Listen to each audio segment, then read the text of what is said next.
SPTV to preach Sunnah. Assalamu alaikum wa rahmatullahi wa barakatuh. Ya Rabbi lakal hamdu kama yanbaghi li jalali wajhika wa azimi sultani. As-salatu was-salamu alayka ya sayyidi ya Rasulullah. সম্মানিত দর্শক ও শ্রোতাদেরকে আন্তরিক প্রীতি, মোবারকবাদ এবং ভালোবাসা। শুরু করছি নূরের পথের বিশেষ আয়োজন, পবিত্র কোরআন হাদিসের আলোকে শবে বরাতের দলিল। আমি মুফতি মাওলানা মোহাম্মদ এহসানুল হক আল মুজাদ্দিদি আপনাদের সকলকে স্বাগত জানাচ্ছি আমাদের এই আয়োজনে।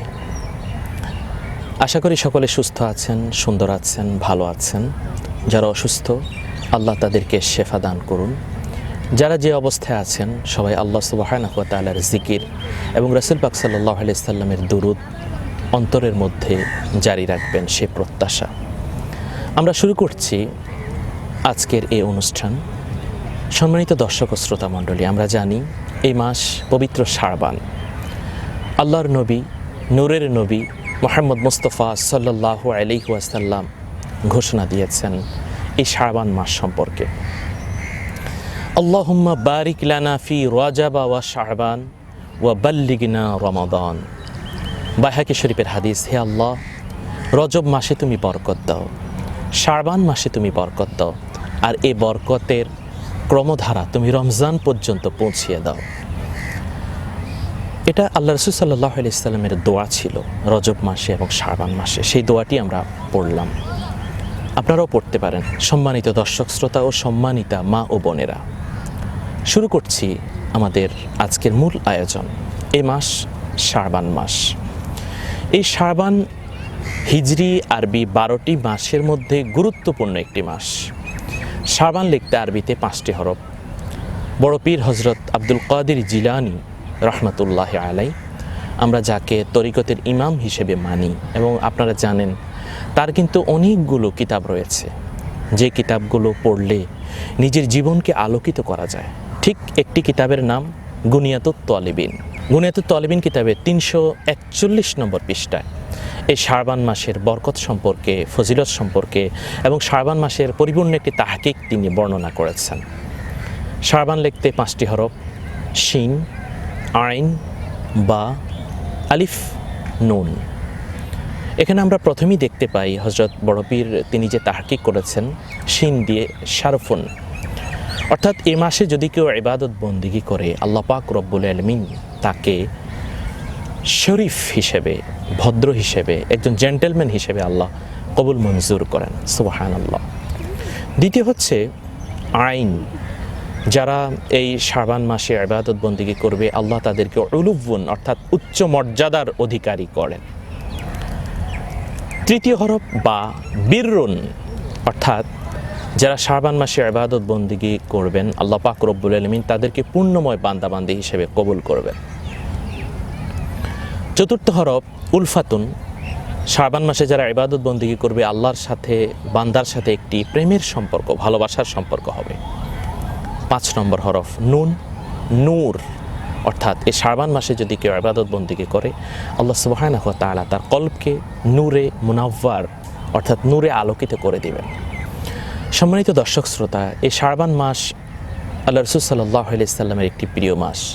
আল্লাহ রাসূল বলেছেন, রজব আল্লাহর মাস, এই শাবান আমার মাস, আর রমজান হচ্ছে উম্মতে মুহাম্মদী সাল্লাল্লাহু আলাইহি সাল্লামের মাস। আর এই শাবান মাস সম্পর্কে নাসাই শরীফ আমরা দেখতে পাই। নাসাই শরীফে একটি হাদিস রয়েছে, যে হাদিসটি নাসিরুদ্দিন আলবানী তার সহিহুত তারগিবের মধ্যে উল্লেখ করেছেন। এই হাদিসটি হাসান পর্যায়ে রয়েছে। আল্লাহ রাসূল সাল্লাল্লাহু আলাইহি ওয়াসাল্লাম বলেন, ওহুয়া শাহরুন তুরফাউ ফিহিল আমালু ইলা রাব্বিল আলামিন। এটা এমন একটি মাস যেই মাসে আল্লাহ সুবহানাহু ওয়া তাআলার কাছে মানুষের কর্মফলকে উঠানো হয়। ফাউহিব্বু আন ইয়ারফা আমালি ওয়া আনা সাইমুন। আল্লাহ রাসূল সাল্লাল্লাহু আলাইহি ওয়াসাল্লাম বলেন যে আমি ভালোবাসি যে রোজা অবস্থায় আমার আমল আল্লাহ পাক রব্বুল আলামিনের কাছে উঠানো হবে। আমাদের মা হযরত সাইয়্যিদানা আয়েশা সিদ্দিকা রাদিয়াল্লাহু তাআলা আনহা তিনি বলেন, আল্লাহ রাসূল সাল্লাল্লাহু আলাইহি সাল্লাম তিনি অনেক রোজা রাখতেন, অনবরত রোজা। অনবরত রোজার মধ্যে যেই মাস তিনি সবচেয়ে বেশি রোজা রাখতেন সেই মাস তো মাহে রমজান, যেহেতু ফরজ রোজা। এছাড়া যে মাসে তিনি সবচেয়ে বেশি রোজা রাখতেন সেই মাসের নাম হচ্ছে এই শাবান মাস। এবং এই শাবান মাসে একটি বরকতময় রাত রয়েছে। এই বরকতময় রাতের কথাও কিন্তু পবিত্র কোরআনুল কারীমের মধ্যেও স্পষ্ট এসেছে। আল্লাহ সুবহানাহু ওয়া তাআলা ঘোষণা দিচ্ছেন সূরা দুখানে, বিসমিল্লাহির রহমানির রহিম, হামিম ওয়াল কিতাবিল মুবিন, ইন্না আনজালনাহু ফি লাইলাতিন মুবারাকাহ, ইন্না কুন্না মুনজিরিন, ফিহা ইউফরাকু কুল্লু আমরিন হাকিম। হামিম পবিত্র কোরআনুল কারীমের হরফুল মুকাত্তাআত, আল্লাহ এবং তার রাসূল সাল্লাল্লাহু আলাইহি সাল্লামের এর অর্থ ভালো জানেন। ওয়াল কিতাবিল মুবিন, সুস্পষ্ট কোরআনুল কারীম, যেই কোরআনুল কারীম আল্লাহ সুবহানাহু ওয়া তাআলা মানব জাতির হেদায়েত পথ প্রদর্শক গাইডলাইন হিসেবে অবতীর্ণ করেছেন।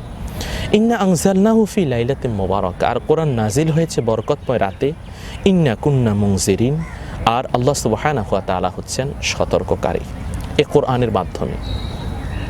ফিহা ইউফরাকু কুল্লু আমরিন হাকিম, এই মহারজনীতে প্রত্যেক গুরুত্বপূর্ণ বিষয় স্থির করা হয়। সুবহানাল্লাহ। সম্মানিত দর্শক শ্রোতা, আমরা যদি তাফসিরের দিকে তাকাই তাহলে আমরা দেখতে পাই তাফসিরে জালালাইন শরীফে এবং তাফসিরে রুহুল বায়ানে, তাফসিরে কুরতুবির মধ্যে রয়েছে যে পবিত্রময় যে এ মাস। তাফসিরে কুরতুবির মধ্যে রয়েছে এই বরকতময় যে রাত, সে রাতটি হচ্ছে লাইলাতুল মুবারাকা দ্বারা যে উদ্দেশ্য সেটি হচ্ছে লাইলাতুন নিসফে মিন শাবান, অর্থাৎ শাবান মাসের 14 তারিখ দিবাগত রাত। বিশেষ করে আমরা যখন আরও তাফসির দেখব আমাদের কাছে এই বিষয়গুলো স্পষ্ট হয়ে যাবে। এবার আসুন, অনেকে বলে যে পবিত্র কোরআন হাদিসে শবে বরাত কথাটি নাই। এটা আসলে একটি জ্ঞানের বিষয় যে শবে বরাত পবিত্র কোরআন হাদিসে থাকবে কেন। পবিত্র কোরআনের ভাষা তো হচ্ছে আরবি। হাদিস শরীফে এসেছে লাইলাতুন নিসফে মিন শাবান, শাবানের অর্ধ তারিখ রাত, অর্থাৎ 14 তারিখ দিবাগত রাত। আর যেটি এসেছে লাইলাতুন নিসফে মিন শাবান, সে রাতটি হচ্ছে এ শবে বরাত। আর শবে বরাত হচ্ছে একটি ফার্সি শব্দ। আমরা যে নামাজ পড়ি, অনেকে বলতে পারেন যে কোরআনে তো নামাজের কথা নাই, কোরআনে তো রোজার কথা নাই। হ্যাঁ, কোরআনে আছে সলাৎ, সলাৎ মানে নামাজ। কোরআনে আছে সিয়াম, সিয়াম মানে হচ্ছে রোজা। তো আমার কাছে একজন মুসল্লি এসেছেন, উনি বললেন, উনি একটি ভিডিওতে দেখলেন একজন শায়েখ, তিনি বলছেন যে পবিত্র কোরআনুল কারীমে তো শবে বরাতের কথা নাই। আমি শায়েখের ভিডিওটি দেখে আমার মুসল্লিকে বললাম, এ শায়েখ বাংলাভাষী, তো বাংলা কোনো কথা কি কোরআনে থাকবে? উনি বলল যে না হুজুর, থাকবে না। তা আমি বললাম, দেখুন শবে বরাতটা হচ্ছে ফার্সি শব্দ, ফার্সি শব্দ কোরআনে কীভাবে থাকবে? এটা তো হাদিস শরীফে ভাষায় যেটা এসেছে সেটাই থাকবে, সেটা হচ্ছে লাইলাতুন নিসফে মিন শাবান। আপনি দেখুন, ইযা কানাত লাইলাতুন নিসফে মিন শাবান একটি বাব রয়েছে তিরমিজি শরীফে এবং ইবনে মাজাহ শরীফে, এবং মিশকাতুল মাসাবির মধ্যে রয়েছে লাইলাতুন নিসফে মিন শাবান। এখন আমি আমাদের সম্মানিত দর্শক শ্রোতা যারা বলেন শবে বরাতের কথা বা লাইলাতুন নিসফে মিন শাবানের কথা পবিত্র হাদিস শরীফের নাই, আমি তাদের উদ্দেশ্যে কয়েকটি দলিল প্রমাণ আমি উপস্থাপন করছি। দেখুন, প্রথমে আমরা যে হাদিসটি দেখতে পাই সে হাদিস শরীফটি বর্ণিত হয়েছে তাবরানী শরীফে। তাবরানী শরীফে এই হাদিসটি রয়েছে সম্মানিত দর্শক শ্রোতা। তাবরানী শরীফের হাদিস নম্বর 16,639 এবং ইমাম ইবনু হিব্বান তিনি উল্লেখ করেছেন এই হাদিসটি। হাদিস নম্বর হচ্ছে 1980, পৃষ্ঠা নম্বর হচ্ছে 355, খণ্ড নম্বর হচ্ছে 13। عن معاذ بن جبل رضي الله تعالى عنه عن النبي صلى الله عليه وسلم قال يطلع الله عز وجل على خلقه ليلة النصف من شعبان ليلة النصف من شعبان فيغفر لجميع خلقه إلا لمشرك أو مشاحن। হযরত মুআয ইবনে জাবাল রাদিয়াল্লাহু তাআলা আনহু রাসূল পাক সাল্লাল্লাহু আলাইহি সাল্লামের একজন জলিলুল কদর সাহাবী, তিনি বলেন রাসূল পাক সাল্লাল্লাহু আলাইহি সাল্লাম ইরশাদ করেন, আল্লাহ সুবহানাহু ওয়া তাআলা শাবানের 14 তারিখ রাত অর্থাৎ নিসফে শাবানে মহান আল্লাহ রহমতের ভান্ডার নিয়ে রহমত নিয়ে, দয়া নিয়ে, মাগফিরাত নিয়ে তিনি সৃষ্টির প্রতি বিশেষ একটি ভূমিকায় তিনি আবির্ভূত হন। তবে যারা মুশরিক, আল্লাহর সাথে যারা শিরিক করে এবং যারা হিংসা বিদ্বেষ পোষণ করে, আল্লাহ সুবহানাহু ওয়া তাআলা তাদেরকে ছাড়া সকলকে ক্ষমা করে দেন। সুবহানাল্লাহ। সম্মানিত দর্শক শ্রোতা, দ্বিতীয় যে হাদিসটি আমি এখানে কোট করব সেই হাদিসটি রয়েছে ইবনু মাজাহ শরীফে। মুহাম্মদ ইবনু ইয়াজিদ রহমতুল্লাহ আলাইহি আস-সুনান তার কিতাবে তিনি শাবানের রাতের যে মর্যাদা সেখানে তিনি উল্লেখ করেছেন এই হাদিসটি। হাদিস নম্বর হচ্ছে 1390। হযরত আবু মুসা আল আশআরী রাদিয়াল্লাহু তাআলা আনহু থেকে হাদিস, আন আবি মুসা আল আশআরী আনি রাসূলিল্লাহ সাল্লাল্লাহু আলাইহি ওয়াসাল্লাম قال إن الله لا يطلع في ليلة النصف من شعبان فيغفر لجميع خلقه إلا لمشرك أو مشاحن। বাবু মা জা ফি লাইলাতিন নিসফি মিন শাবান, এই অধ্যায়ের মধ্যে হাদিসটি এসেছে। রাসূল পাক সাল্লাল্লাহু আলাইহি সাল্লামের একজন প্রিয় সাহাবী হযরত আবু মুসা আল আশআরী রাদিয়াল্লাহু তাআলা আনহু থেকে বর্ণিত, রাসূল পাক সাল্লাল্লাহু আলাইহি সাল্লাম ইরশাদ করেন, মহান আল্লাহ তাআলা নিসফে শাবান রাতে আবির্ভূত হন। সে রাতে মুশরিক এবং হিংসুক ছাড়া সকলকে আল্লাহ ক্ষমা করে দেন। এবং বিশেষ করে যে হাদিসটি আমি এখন উল্লেখ করছি, বায়হাকি শরীফে এই হাদিসটি রয়েছে এবং বিশেষ করে আমরা দেখতে পাই যে এই হাদিসটি নাসিরুদ্দিন আলবানী সিলসিলাতুল আহাদিসুস সহিহা সেখানে তিনি উল্লেখ করেছেন 3য় খণ্ড 135 নম্বর পৃষ্ঠা, এবং হাদিসটিকে হাসান বলেছেন। হযরত আবু বকর সিদ্দিক রাদিয়াল্লাহু তাআলা আনহু থেকে হাদিস, আন আবি বকর সিদ্দিক রাদিয়াল্লাহু তাআলা আনহু قال قال رسول الله صلى الله عليه وسلم اذا كانت ليله النصف من شعبان ينزل الله تبارك وتعالى الى السماء الدنيا فيغفر لعباده الا ما كان من مشرك او مشاح لاخيه। ইসলামের 1 নম্বর খলিফা রাসূল পাক সাল্লাল্লাহু আলাইহি ওয়াসাল্লামের প্রিয় সাহাবী, যিনি আল্লাহ রাসূল সাল্লাল্লাহু আলাইহি ওয়াসাল্লামের সাথে সোনার মদিনা আল মুনাওয়ারায় সবুজ গম্বুজের নিচে শুয়ে আছেন, ইসলামের 1 নম্বর খলিফা হযরত আবু বকর সিদ্দিক রাদিয়াল্লাহু তাআলা আনহু থেকে বর্ণিত এই হাদিস, রাসূল পাক সাল্লাল্লাহু আলাইহি ওয়াসাল্লাম ইরশাদ করেন, নিসফে শাবান অর্থাৎ শাবান মাসের 14 তারিখের রাত, শবে বরাতের রাতে আল্লাহ পাক রব্বুল আলামিন প্রথম আসমানে রহমত নিয়ে আগমন করেন এবং তিনি তার বান্দাদেরকে ক্ষমা করে দেন, যে সকল বান্দা আল্লাহর সাথে শিরক করে তাকে ছাড়া এবং যারা আপন ভাইয়ের সাথে হিংসা করে তাকে ছাড়া। সম্মানিত দর্শক শ্রোতা, এবার চতুর্থ দলিল শবে বরাতের পক্ষে হাদিসের আলোকে এই দলিলটি আমি বর্ণনা করছি, যে হাদিসটি তিরমিজি শরীফেও বর্ণিত হয়েছে। হযরত ইমাম আবু ঈসা মুহাম্মদ ইবনে ঈসা তিরমিজি তার সুনান গ্রন্থে তিনি বর্ণনা করেছেন এবং ইমাম বাইহাকি রহমতুল্লাহ আলাইহি তার কিতাবে তিনি উল্লেখ করেছেন। বিশেষ করে পৃষ্ঠা নম্বর হচ্ছে 133, হাদিস নম্বর হচ্ছে 28। এই হাদিসটি হযরত মা আয়েশা সিদ্দিকা রাদিয়াল্লাহু তাআলা আনহা থেকে। রাসূল পাক সাল্লাল্লাহু আলাইহি ওয়াসাল্লামের প্রিয়তমা স্ত্রী তিনি বলেন, আমি এক রাতে রাসূল পাক সাল্লাল্লাহু আলাইহি ওয়াসাল্লামকে হারিয়ে ফেললাম। তাকে তালাশ করার জন্য আমি বের হলাম। খুঁজতে খুঁজতে আমি এক পর্যায়ে জান্নাতুল বাকিতে গিয়ে রাসূল পাক সাল্লাল্লাহু আলাইহি ওয়াসাল্লামকে পেলাম। আমরা যারা সোনার মদিনায় গিয়েছি আমরা জানি যে 1 নম্বর গেট বাবুস সালাম দিয়ে ঢুকে রাসূল পাক সাল্লাল্লাহু আলাইহি ওয়াসাল্লামকে সালাম দেওয়ার পর যে গেট দিয়ে আমরা বের হই সেই গেটের নাম হচ্ছে বাবুল বাকি। অর্থাৎ এই গেট দিয়ে বের হলে আমরা দেখতে পাই সেখানে বিশাল একটি কবরস্থান রয়েছে, যেখানে হযরত ওসমান জিন্নুরাইন রাদিয়াল্লাহু তাআলা আনহু সেখানে কবরস্থান রয়েছে এবং আল্লাহ রাসূল সাল্লাল্লাহু আলাইহি ওয়াসাল্লামের আদরের মেয়ে হযরত ফাতিমা রাদিয়াল্লাহু তাআলা আনহার কবর রয়েছে এবং ইমাম মালিক রাহমাতুল্লাহ আলাইহির কবর রয়েছে এবং হাজার নবীর সাহাবীর কবর রয়েছে সেই জান্নাতুল বাকি। জান্নাতুল বাকিতে আল্লাহ রাসূল সাল্লাল্লাহু আলাইহি ওয়াসাল্লাম সেখানে তিনি। এখন আল্লাহ রাসূল সাল্লাল্লাহু আলাইহি সাল্লাম হযরত আয়েশা সিদ্দিকা রাদিয়াল্লাহু তাআলা আনহাকে দেখে বললেন, হে আয়েশা, তুমি কি মনে করছো যে আল্লাহ এবং তার রাসূল তোমার উপর জুলুম করবেন? হযরত আয়েশা সিদ্দিকা রাদিয়াল্লাহু তাআলা আনহা বললেন, ইয়া রাসূলুল্লাহ, আমি মনে করেছি আপনি হয়তো অন্য কোনো স্ত্রীর ঘরে আপনি গমন করেছেন। আল্লাহ রাসূল সাল্লাল্লাহু আলাইহি সাল্লাম বললেন যে না, আজকে রাত হচ্ছে এমন একটি রাত যে রাত আল্লাহ সুবহানাহু ওয়া তাআলা রহমত নিয়ে তিনি প্রথম আকাশে অবতরণ করেন এবং রহমত দেন তার বান্দাদেরকে। আল্লাহ পাক রব্বুল আলামিন খাস রহমত নিয়েই এ রাতে বিশেষ দয়া নিয়ে বান্দার দিকে আল্লাহ পাক রব্বুল আলামিন তার যে নূরের তাজাল্লি, সেই কুদরতের তাজাল্লি আল্লাহ পাক রব্বুল আলামিন দেন এবং এই রাতে আল্লাহ পাক রব্বুল আলামিন ক্ষমা করে দেন। বিশেষ করে মদিনা আল মুনাওয়ারা বনি কালব যে সম্প্রদায় রয়েছে সেই সম্প্রদায়ের যত ছাগল রয়েছে, বকরি রয়েছে, পশু রয়েছে, সকল পশু বকরির যত পশম আছে সেই পশমের সমতুল্য মানুষকে আল্লাহ সুবহানাহু ওয়া তাআলা ক্ষমা করে দেন। সুবহানাল্লাহি বিহামদিহি সুবহানাল্লাহিল আলিয়্যিল আযীম। সম্মানিত দর্শক শ্রোতা, শ্রোতা মণ্ডলী, এখানে আরেকটি দলিল আমি দিতে চাই যে হাদিসটি রয়েছে ইবনে মাজাহ শরীফের 1388 নম্বর হাদিস, এবং এই হাদিসটি বর্ণনা করেছেন হযরত আলী রাদিয়াল্লাহু তাআলা আনহু, রাসূল পাক সাল্লাল্লাহু আলাইহি সাল্লামের চতুর্থ খলিফা এবং ইমাম হাসান হুসাইনের আব্বাজান হযরত মা ফাতেমা রাদিয়াল্লাহু তাআলা আনহা, ওনার স্বামী, যিনি শায়রে খোদা আসাদুল্লাহ, যাকে আল্লাহর সিংহ, আল্লাহর বাঘ বলা হতো, হযরত আলী রাদিয়াল্লাহু তাআলা আনহু থেকে বর্ণিত এই হাদিস। আন আলী রাদিয়াল্লাহু তাআলা আনহু قال قال رسول الله صلى الله عليه وسلم إذا كانت ليلة النصف من شعبان فقوموا ليلها وصوموا يومها।